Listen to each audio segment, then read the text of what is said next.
अस्सलाम वालेकुम dear students and welcome to all of you. Dear students, आज हम एनएमडीकैट फिजिक्स का लेक्चर 3 स्टार्ट कर रहे हैं और लेक्चर को स्टार्ट करने से पहले मैं आपको गाइड कर दूं कि स्टूडेंट्स आज के लेक्चर में हम जो टॉपिक्स कवर करने जा रहे हैं उसमें गॉसेस लॉ की सेकंड एप्लीकेशन है जिसका नाम है electric field intensity due to an infinite sheet of charge. उसके बाद हम गॉसेस लॉ की थर्ड एप्लीकेशन को डिस्कस करेंगे जिसका नाम है electric field intensity between two oppositely charged metal plates. इसके साथ साथ डियर स्टूडेंट्स हम माइनर सा कॉन्सेप्ट इलेक्ट्रिक फ्लक्स का भी डिस्कस करेंगे। फिर हम इलेक्ट्रिक पोटेंशियल को देखेंगे, फिर हम electric potential at a point due two point charge को देखेंगे और फिर साथ साथ इन टॉपिक्स की हम प्रैक्टिस करते चले जाएंगे। तो आइए डियर स्टूडेंट्स आज का लेक्चर स्टार्ट करते हैं। डियर स्टूडेंट्स, सबसे पहले हम इलेक्ट्रिक पोटेंशियल के टॉपिक को स्टार्ट करेंगे और इलेक्ट्रिक पोटेंशियल के टॉपिक को डिस्कस करने से पहले सपोज कर लीजिए डियर स्टूडेंट्स हमारे पास दो पैरेलल मेटल प्लेट्स हैं इस तरीके से। अपर प्लेट के ऊपर पॉजिटिव चार्ज है जो कि मैं इनर सरफेस पे शो कर रहा हूं और लोअर प्लेट के ऊपर नेगेटिव चार्ज है। तो अब ये बात तो क्लियर है कि इन दोनों प्लेट्स के दरमियान एक इलेक्ट्रिक फील्ड एग्जिस्ट करेगी जिसकी डायरेक्शन हाई पोटेंशियल से लो पोटेंशियल की तरफ होगी, यानी जिसकी डायरेक्शन पॉजिटिव से नेगेटिव की तरफ होगी। तो ये डियर स्टूडेंट्स मैंने आपके सामने इलेक्ट्रिक फील्ड को रिप्रेजेंट कर दिया। अब हमने आज ये डिस्कस करना है कि इलेक्ट्रिक पोटेंशियल क्या चीज है और इलेक्ट्रिक पोटेंशियल डिफरेंस किसे कहते हैं डियर स्टूडेंट्स। तो लेट्स से मैं सबसे पहले डिस्कस करूंगा कि इलेक्ट्रिक पोटेंशियल क्या है। डियर स्टूडेंट्स, इलेक्ट्रिक पोटेंशियल को इस तरीके से डिस्कस किया जा सकता है कि अगर आप किसी भी इलेक्ट्रिक फील्ड में किसी पॉइंट पे इलेक्ट्रिक पोटेंशियल निकालना चाहते हैं तो हमें क्या करना पड़ेगा, हमें इन्फिनिटी से एक चार्ज पे वर्क करना पड़ेगा और उस पॉइंट तक लाना होगा। लेट्स से मैं आपको कहता हूं कि स्टूडेंट्स इस पॉइंट का मुझे बताइए कि इलेक्ट्रिक पोटेंशियल क्या है। मैं सपोज कर रहा हूं कि ये जो पॉइंट है ये सी है, तो इस पॉइंट पे इलेक्ट्रिक पोटेंशियल का मतलब ये है कि इन्फिनिटी से एक यूनिट पॉजिटिव चार्ज को इलेक्ट्रिक फील्ड में इस पॉइंट तक लाने में कितना वर्क करना पड़ता है।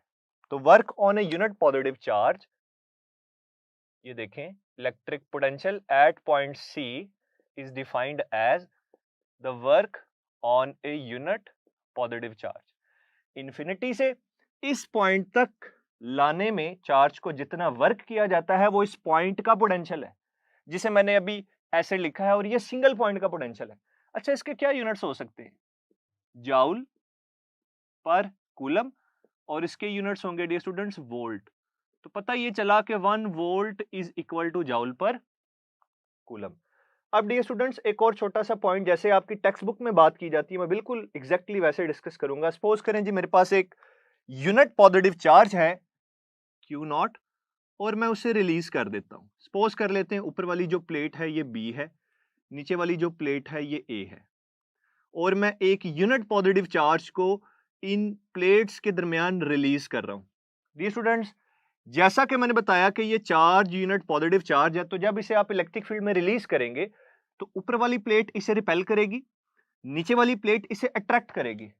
तो क्या होगा, पहला पॉइंट जो कि डिस्कस कर रहे हैं कि जब आप एक टेस्ट पॉजिटिव चार्ज को, यूनिट पॉजिटिव चार्ज को इलेक्ट्रिक फील्ड में रिलीज करेंगे तो आपका जो टेस्ट पॉजिटिव चार्ज है वो बी से ए तक मूव करेगा। अच्छा, अब बी से ए तक मूव करते करते क्या चीजें होंगी, ऊपर से रिपल्सिव फोर्स फील करेगा, नीचे से अट्रैक्टिव फोर्स फील करेगा ये charge.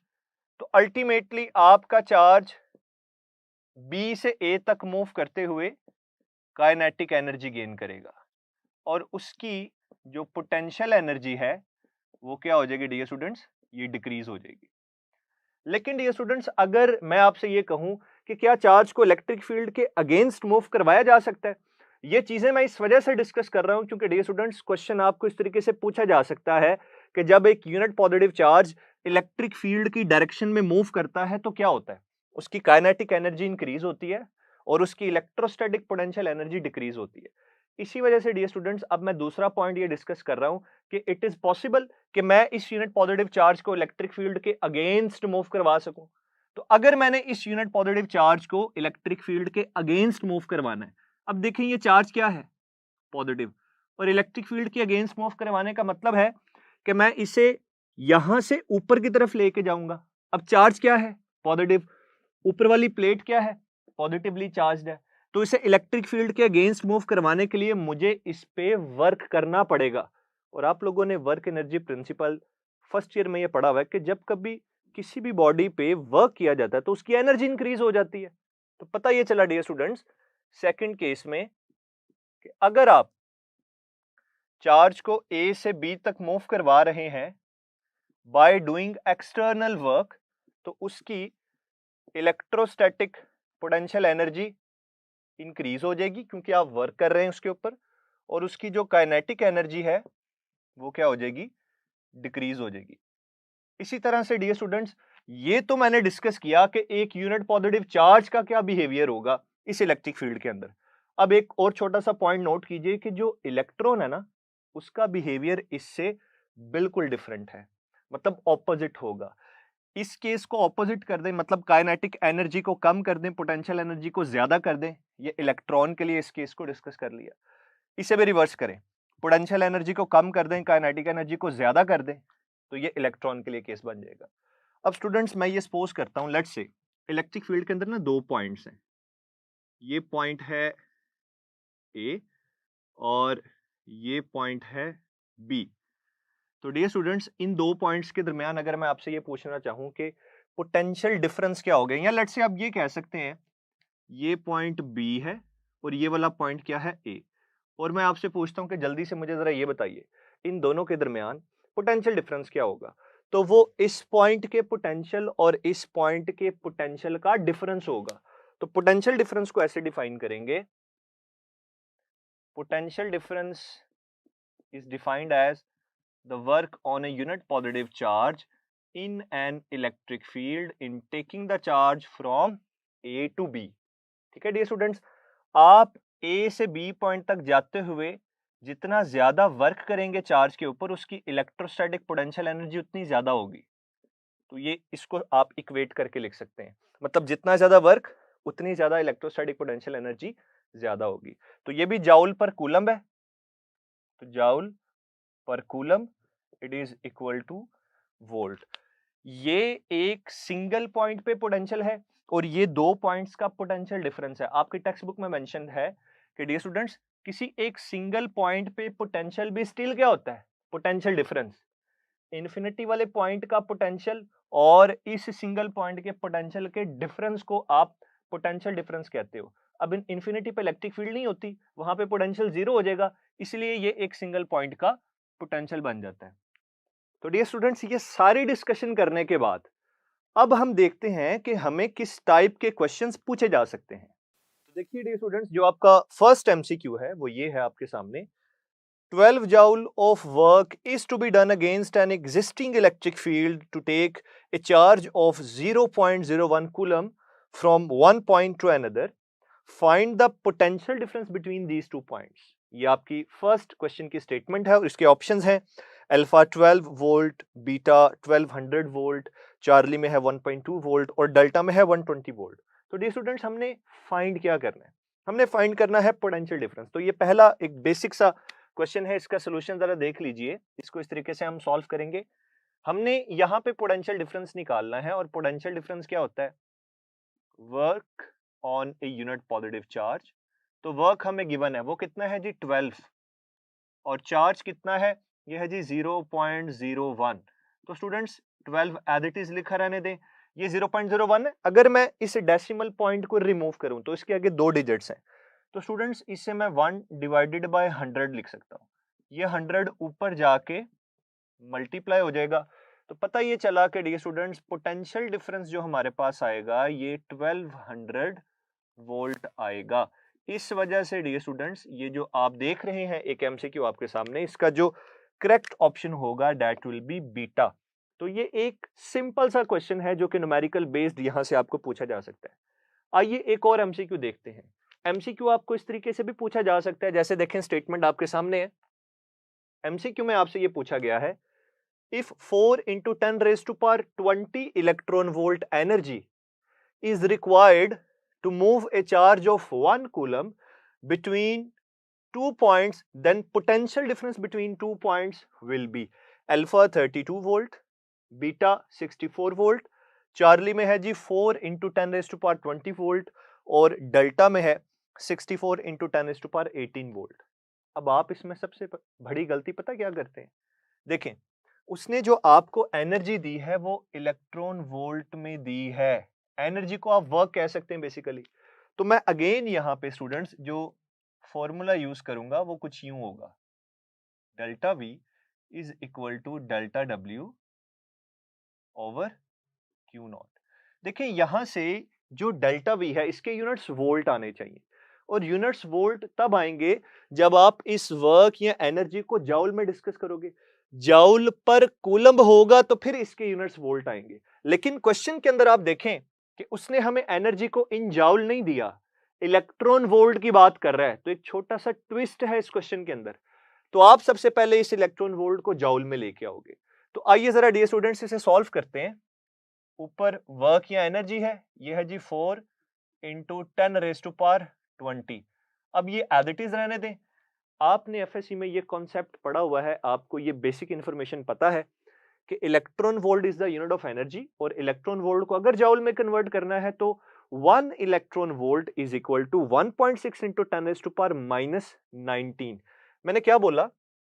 1 electron volt is equal to 1.6 into 10 raise to power -19 joule.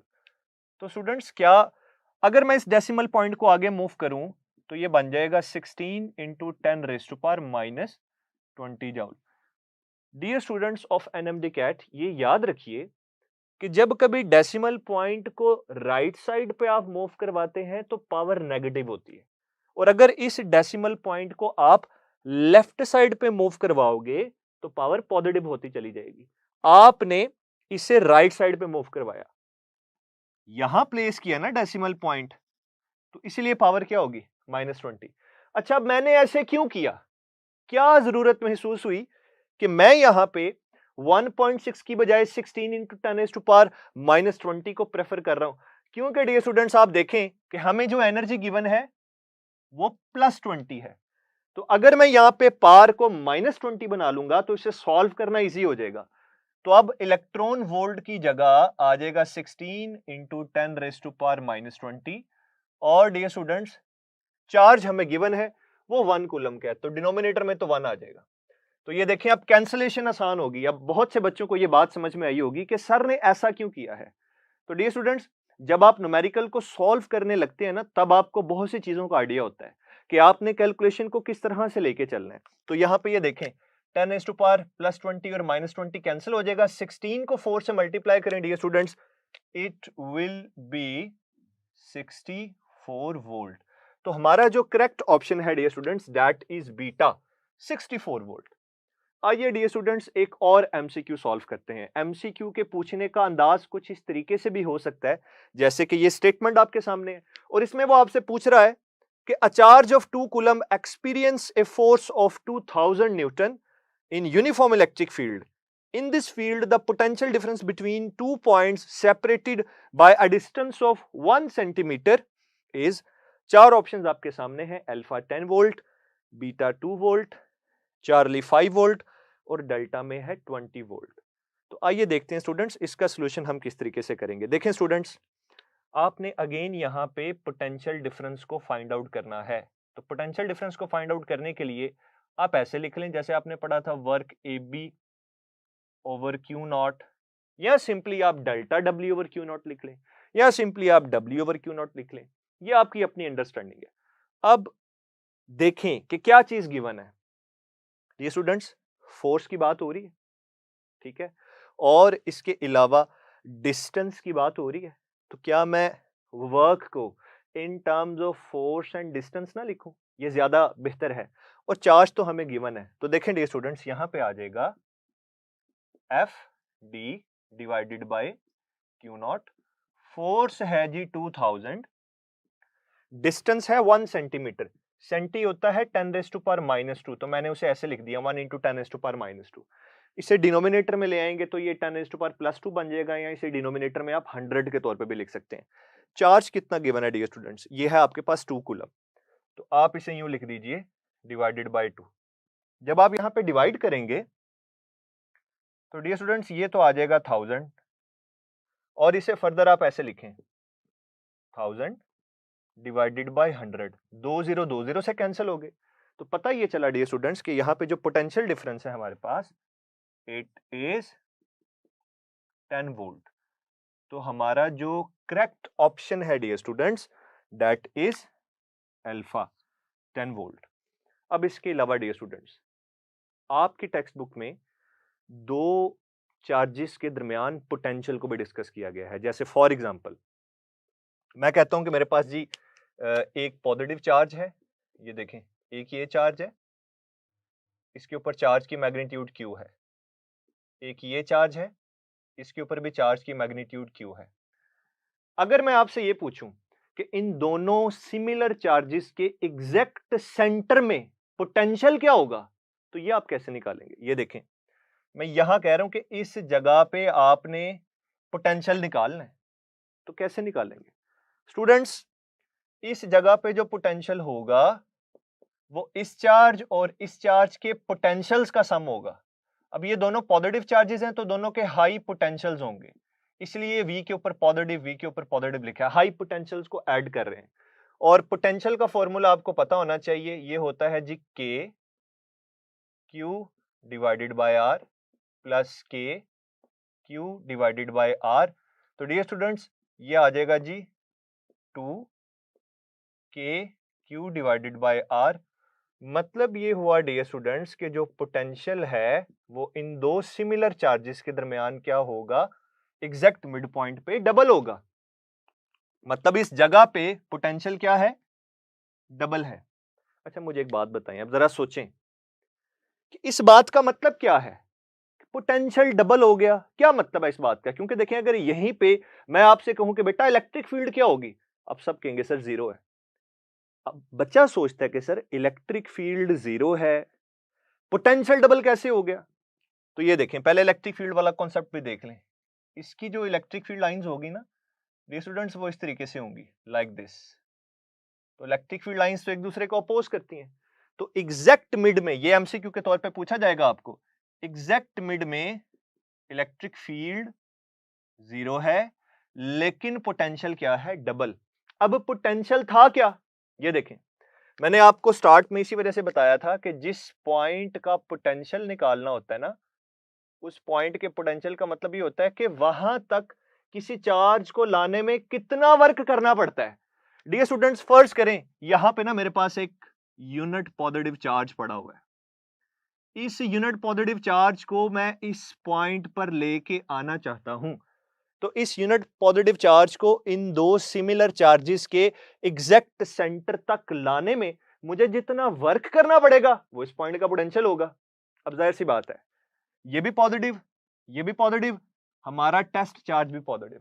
तो मुझे इस चार्ज को यहां पे प्लेस करने के लिए इसकी इलेक्ट्रोस्टैटिक फोर्स ऑफ रिपल्शन के अगेंस्ट भी वर्क करना पड़ेगा और इसकी इलेक्ट्रोस्टैटिक फोर्स ऑफ रिपल्शन के अगेंस्ट भी वर्क करना पड़ेगा। तो मुझे डबल वर्क करना पड़ेगा। अब आप ये देखें, गौर से जरा देखिए, अगर डबल वर्क करना पड़ेगा तो फिर क्या पोटेंशियल डबल नहीं होगा? इस वजह से डियर स्टूडेंट्स एग्जैक्ट सेंटर पे पोटेंशियल क्या है, डबल है। तो डियर स्टूडेंट्स अभी आपने ये देखा कि दो सिमिलर चार्जेस के दरमियान पोटेंशियल मिड पे क्या होगा और इलेक्ट्रिक फील्ड क्या होगी।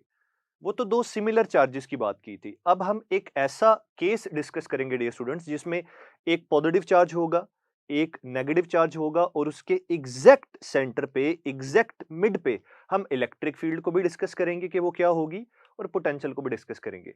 डियर स्टूडेंट्स ये मैं जितनी भी डिस्कशन कर रहा हूं ना, ये सारी की सारी एमसीक्यूज में पूछी जाती है, तो स्टूडेंट्स को इसका कॉन्सेप्ट नहीं पता होता। तो आइए जरा डिस्कस करते हैं।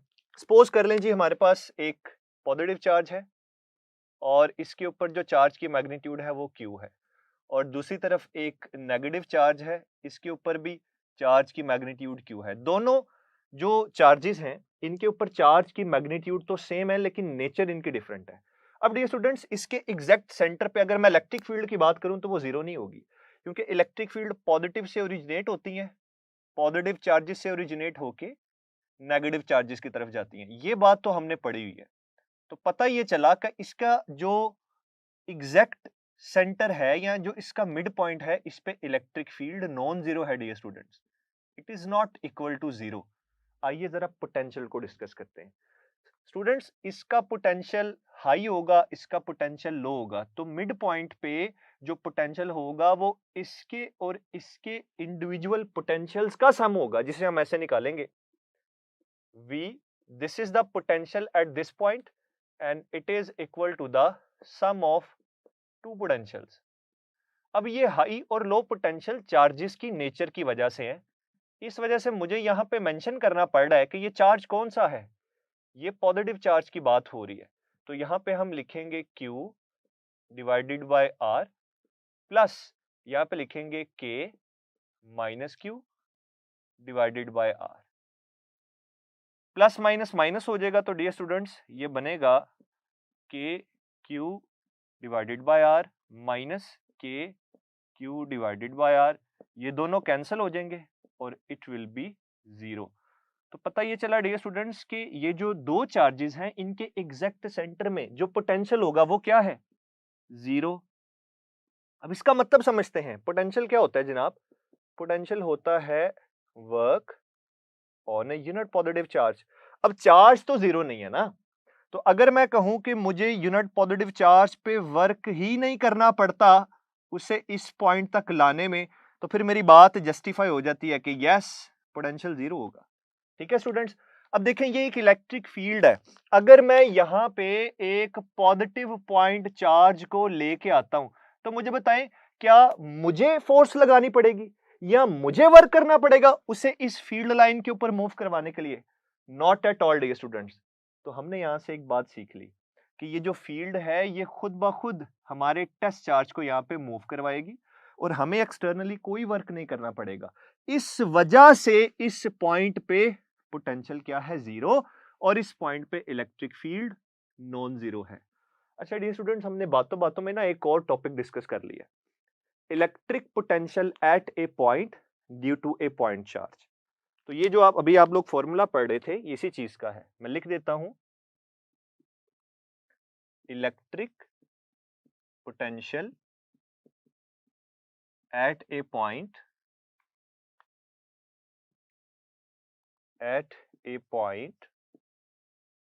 ड्यू टू ए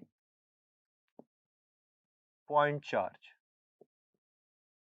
ये टॉपिक आपकी टेक्स्ट बुक में मौजूद है डियर स्टूडेंट्स, जिसमें डेरिवेशन है। तो याद रखिएगा एंटी टेस्ट के अंदर कभी भी डेरिवेशंस नहीं करनी आपने हमेशा इस टॉपिक से इसका जो एंड रिजल्ट है वो देखना है, फॉर्मूला देखना है। जब कभी आप इसे टेक्स्ट बुक से पढ़ेंगे, उस फॉर्मूला को कैसे यूटिलाइज करके आप डिफरेंट एमसीक्यूज को सॉल्व करते हैं, इस बात पे फोकस करना है। इसकी डेरिवेशन में नहीं आपने बैठ जाना, या डेरिवेशन को नहीं देखना, या उसे नहीं याद करना कि एक्चुअली डेरिवेशन किस तरह से हो रही है। आपने जस्ट अल्टीमेट रिजल्ट्स को याद रखना है। तो आपको मैं थोड़ा सा याद करवा देता हूं। इस तरीके से आपने डिस्कस किया था कि लेट्स से जी आपके पास एक पॉजिटिव चार्ज है, इसकी जो इलेक्ट्रिक फील्ड लाइंस है वो आपको पता है वो तो 3D होती हैं और डिफरेंट डायरेक्शंस में होती है। मैं जस्ट एक डायरेक्शन में इसकी इलेक्ट्रिक फील्ड को डिस्कस कर लेता हूँ, लेट्स से। तो डियर स्टूडेंट्स, मैं अपनी मर्जी से दो पॉइंट्स भी अज्यूम कर लेता हूँ। एक ये पॉइंट अज्यूम कर लेता हूँ और एक ये पॉइंट अज्यूम कर लेता हूँ। अब देखें, इस पॉइंट का चार्ज से डिस्टेंस कम है और इस पॉइंट का चार्ज से डिस्टेंस ज्यादा है। तो अगर इनमें सिंगल सिंगल पॉइंट्स पर पोटेंशियल डिस्कस करना चाहता हूं, तो उसका जो फॉर्मूला वो ये है, V इज इक्वल टू के Q divided by are.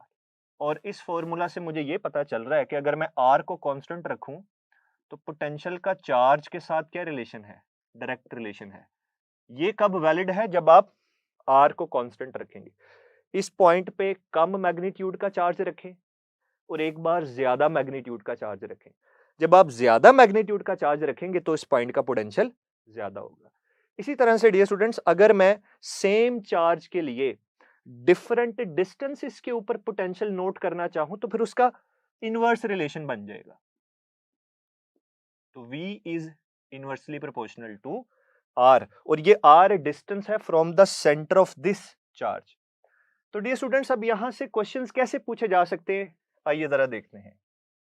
Let's say dear students, हमसे क्वेश्चन में ये पूछा जा सकता है कि आप इलेक्ट्रिक पोटेंशियल फाइंड आउट करें एक ऐसे चार्ज की वजह से जिसके ऊपर चार्ज की मैग्नीट्यूड 2 माइक्रोकूलम है और उस चार्ज से 1 मीटर के डिस्टेंस पे ये वाला पोटेंशियल आप लोगों ने फाइंड आउट करना है। तो डिफरेंट ऑप्शंस होंगे आपके पास। तो आइए जरा इसकी कैलकुलेशन करते हैं स्टूडेंट्स। आप लिखेंगे V is equal to K Q divided by R। K की वैल्यू क्या होती है? 9 इंटू 10⁻⁹ ठीक है। चार्ज हमें कितना गिवन है? 2 माइक्रो। माइक्रो का मतलब होता है 10⁻⁻�6 और डिस्टेंस कितना है डियर स्टूडेंट्स? That is 1। तो अब डिनोमिनेटर में 1 आ गया, 9 को 2 से मल्टीप्लाई कर दें स्टूडेंट्स, आपके पास आ जाएगा 18 इंटू 10⁻⁴। 9 माइनस 6 करेंगे स्टूडेंट्स, इट विल बी 3। तो ये आपका आंसर आ जाएगा 18 इंटू 10⁻³ वोल्ट।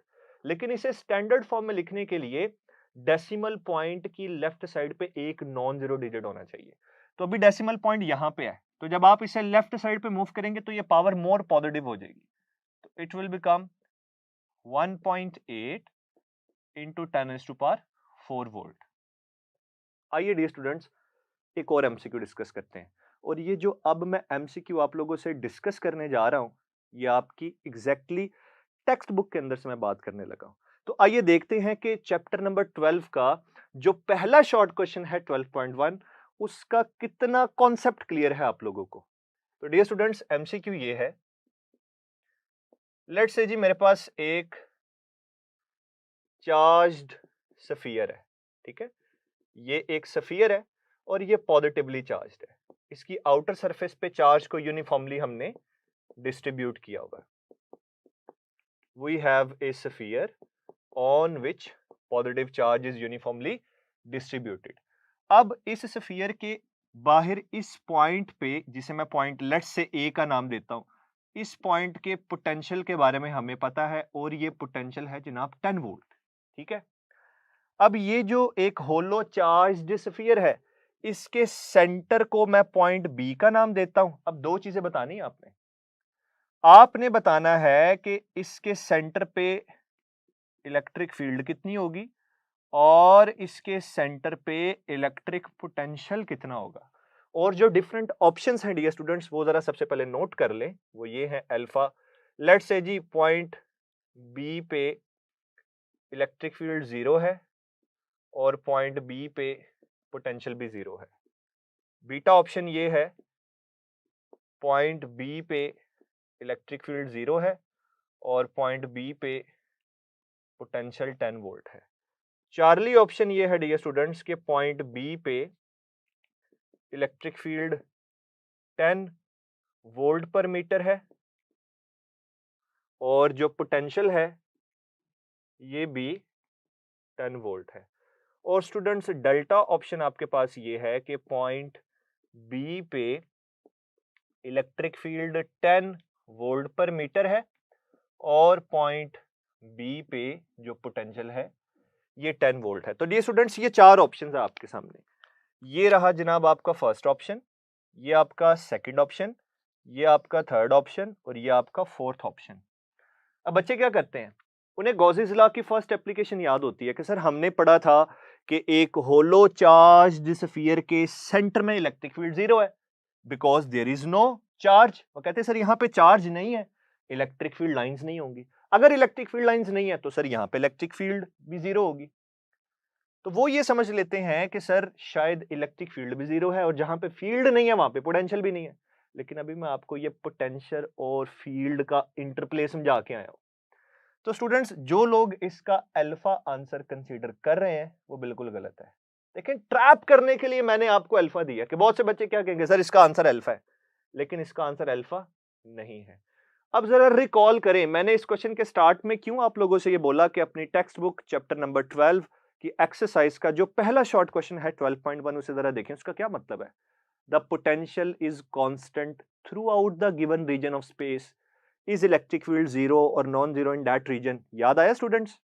अब एक बात नोट कीजिए, आप वहां पे लिखते थे as we know that E is equal to delta V over delta R, और इसके शॉर्ट क्वेश्चन में आप लिखा करते थे as we know that E is equal to delta V over delta R, V constant है तो डेल्टा वी क्या होगा, जीरो।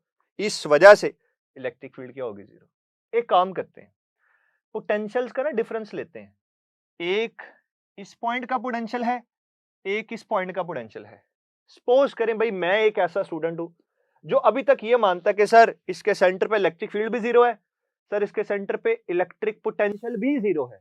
फिर हमें ऐसे करना चाहिए, ये देखें सरफेस पे इस पोटेंशियल कितना है 10, ये पोटेंशियल डिफरेंस है ना, तो सरफेस का पोटेंशियल मैंने 10 ले लिया, और मेरा ये मानना है कि सेंटर पे पोटेंशियल कितना है, जीरो। तो मैं यहां पे लिखूंगा सरफेस का पोटेंशियल 10 माइनस सेंटर का potential zero divided by delta R. अब मुझे इसे जीरो करके दिखाएं। जीरो नहीं हो सकता, क्योंकि ये ओवरऑल जीरो होगा तो इलेक्ट्रिक फील्ड जीरो होगी ना। तो इलेक्ट्रिक फील्ड को जीरो करने के लिए मुझे क्या करना पड़ेगा, जितना सरफेस पे पोटेंशियल है उतना ही सेंटर पे पोटेंशियल कंसीडर करना पड़ेगा, तब जाके इलेक्ट्रिक फील्ड जीरो होगी। तो स्टूडेंट्स यहां सेंटर पे भी पोटेंशियल कितना होगा, 10। अब 10 10 से कैंसिल होगा, ये आएगा जीरो डिवाइडेड बाय तो डियर स्टूडेंट्स 10 10 से कैंसिल हो जाएगा, इसे आप कैंसिल कर देंगे जीरो ओवर डेल्टा आर, तो ये जनाब आपके पास जीरो आ जाएगा, यानी इलेक्ट्रिक फील्ड भी क्या होगी, जीरो होगी। लेकिन सीखा क्या आपने, जितना सरफेस पे पोटेंशियल है उतना ही सेंटर पे पोटेंशियल है। सरफेस का पोटेंशियल 10 वोल्ट, सेंटर का पोटेंशियल 10 वोल्ट।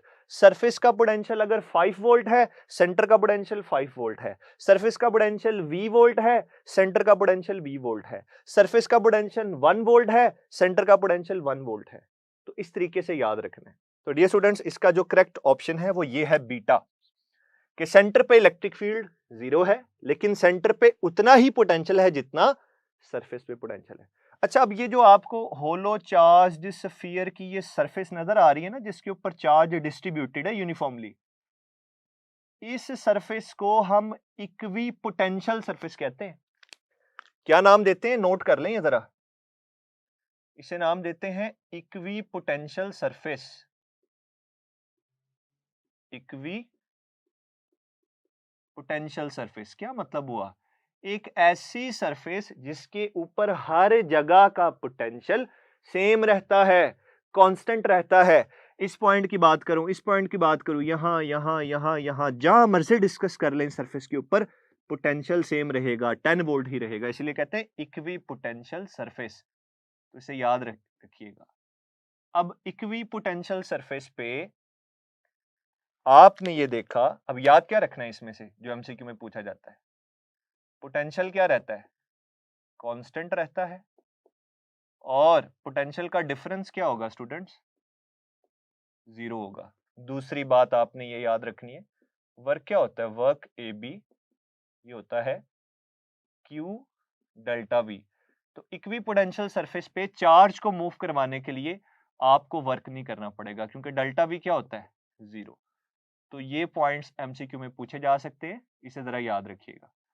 अब डियर स्टूडेंट्स, हम बात करेंगे electric field intensity due to an infinite sheet of charge, और हम डिस्कस करेंगे electric field intensity between two oppositely charged metal plates. अच्छा, इसकी डेरिवेशन कैसे की थी, गॉसेस लॉ के जरिए, सेकंड एप्लीकेशन की, थर्ड एप्लीकेशन से, इस चीज का हमारा कोई कंसर्न नहीं है।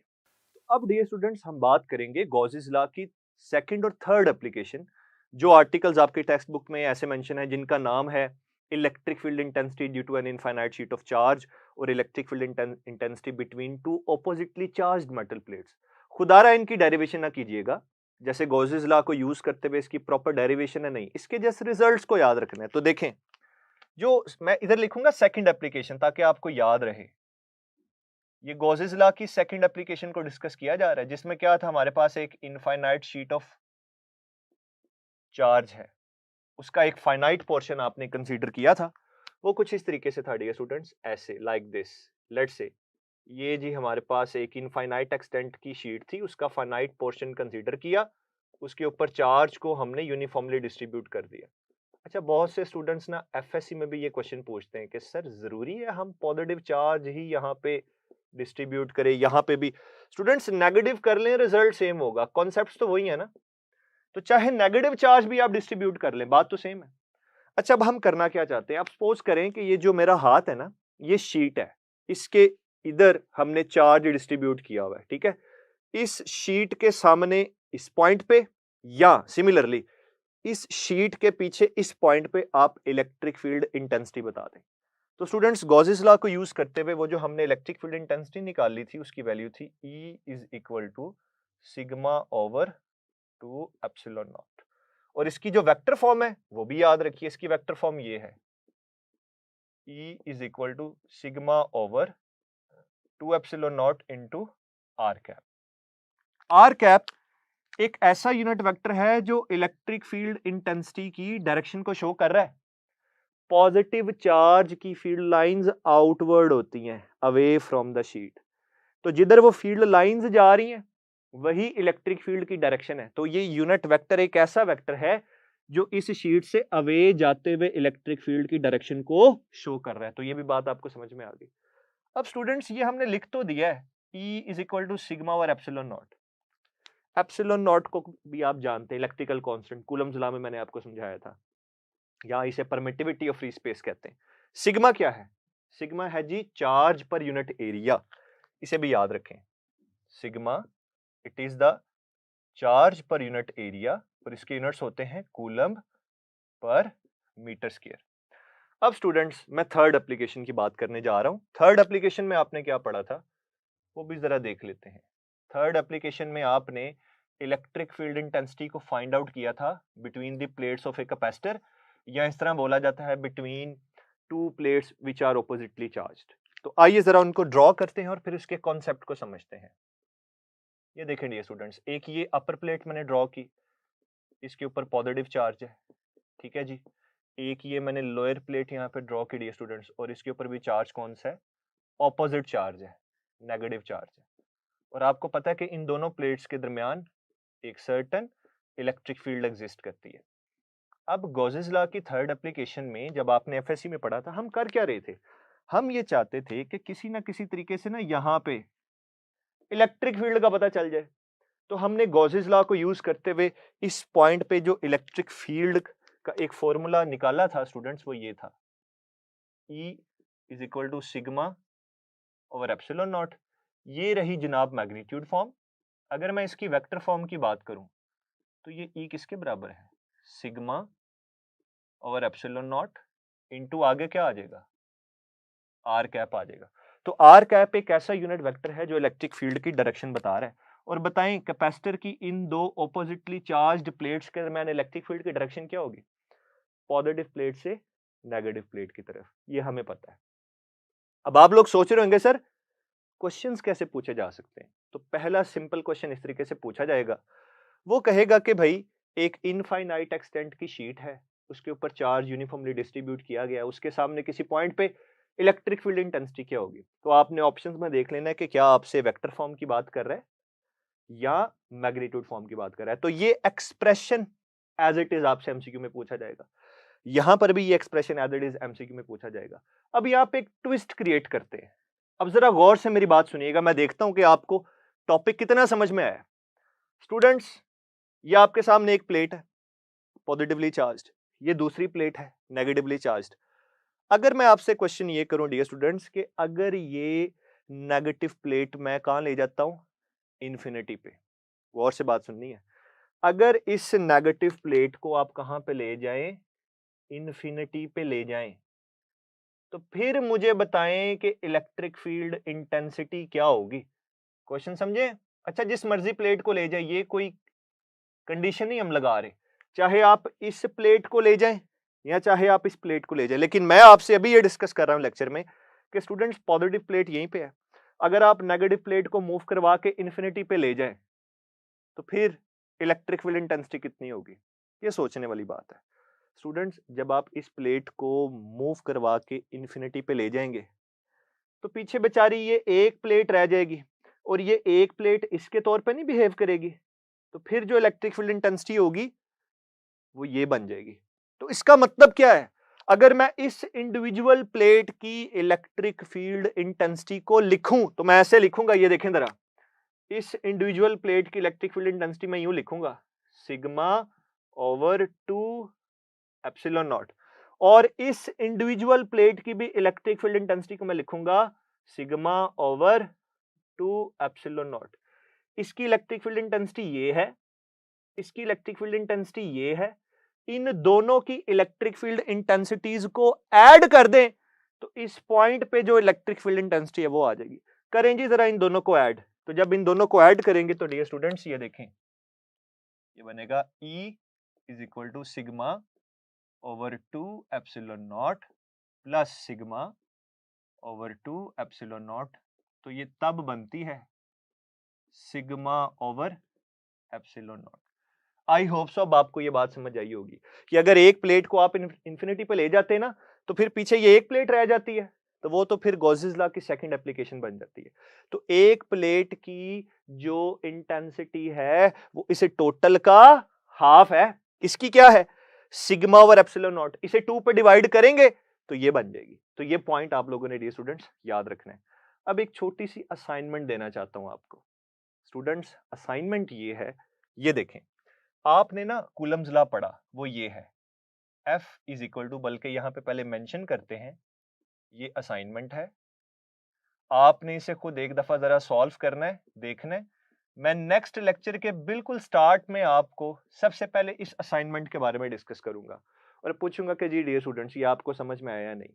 असाइनमेंट ये है डियर स्टूडेंट्स, आपने कूलम्स लॉ पढ़ा, F is equal to 1/4 pi epsilon naught multiplied by Q1 Q2 divided by R square. मुझे आपने बताना है कि F ओवर Q1 किस चीज को रिप्रेजेंट करता है और F ओवर Q2 किस चीज को रिप्रेजेंट करता है।